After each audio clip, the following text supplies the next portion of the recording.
You've been to so many, obviously, boxing events. You've commentated on hundreds. Is there one that kind of stands out like, what a night? Yeah, there's a couple. There's only one where your voice has gone.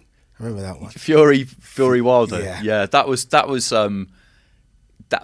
the most difficult because that was radio, and I think we did like 3 or 4 fights beforehand, and most of them went the distance.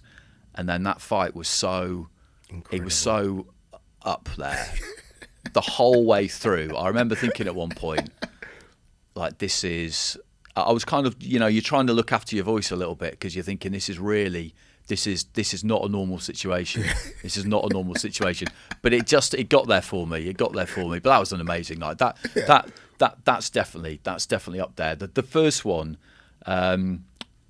would have been Lucian Bute against Carl Froch. Incredible. And anyone who was at that will tell you the same thing. Like, I don't think I will ever go to a fight with a better atmosphere than that. Really? Yeah, honestly, Okay. it was.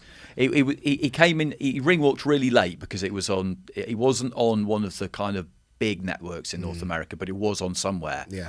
So it was about midnight by the time he came in, and Which the place is was late. Yeah, and the place was absolutely rammed. People had just like fallen out of the pub and gone in there. And the Nottingham Arena, you would have been for Leeward Michael Conlon. It's really good. It's almost like it's a bowl. so steep. Yeah. 10,000 probably 10,000, something like that. And that was, I did the undercard, and then Ian Darke was still commentating for Sky at the time. He did the top of the bill, so I'd no work to do by the time that. It was when he came into No Easy Way Out. The place just went crazy. I'm laughing now because that's how good it was. Yeah. Me as a fan, obviously, that's before I'm even thinking about getting into broadcasting. And I used to do this channel with a guy called Ryan. We used to go to his house, just watch boxing. Remember watching that fight. And obviously the backdrop to it is that obviously Carl had lost to Andre Ward, and this would be the end for Carl. And that's it. People were like, we're not quite sure about Lucian Bute. Is he the number one in the division? We weren't sure because he didn't enter the Super Series. Big rep. Yeah, and everyone was like, oh, this is it. And I remember him being a bit bigger than Carl, and I was thinking, Carl might get done here. And for Carl just to think, fuck it. Yeah. Let's have a tear up then. Yeah. Well, that's just Froch, isn't it? Because yeah. me and Matt got him on to talk about it at one point, and he said that he was quite nervous in the build-up because Froch is.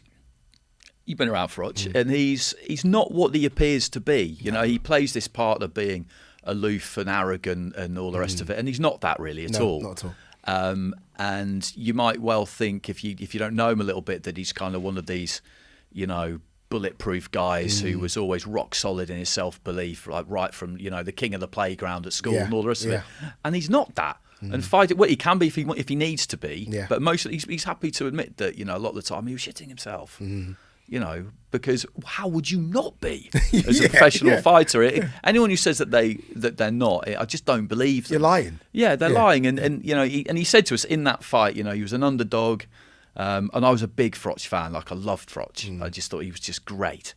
But he was a big underdog, and I was outraged by that because Bute hadn't really. His resume didn't match up to Froch's. Yeah, it just didn't.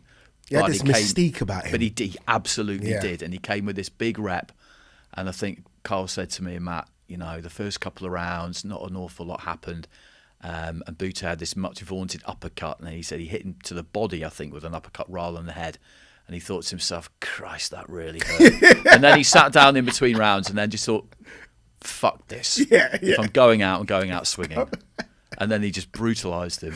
You got to love it. Yeah. Honestly, you got to love Carl Froch. Carl, he has to go down as one of Britain's best. I think so. Look at the CV. I know, and again, people can't separate, like you said, the Carl that people see in front of the camera and then his resume. And you look at Carl's resume and it's solid. I mean, to fight Arthur Abraham away as well, that was coming off the Kessler loss, I think, in Denmark. Yeah, that's right. Yeah, to fight Arthur Abraham away. Again, another pressure fight for him to go into that. And then the George Groves rematch, which I thought was just insane. Yeah. Yeah, insane. Carl Froch, I completely love.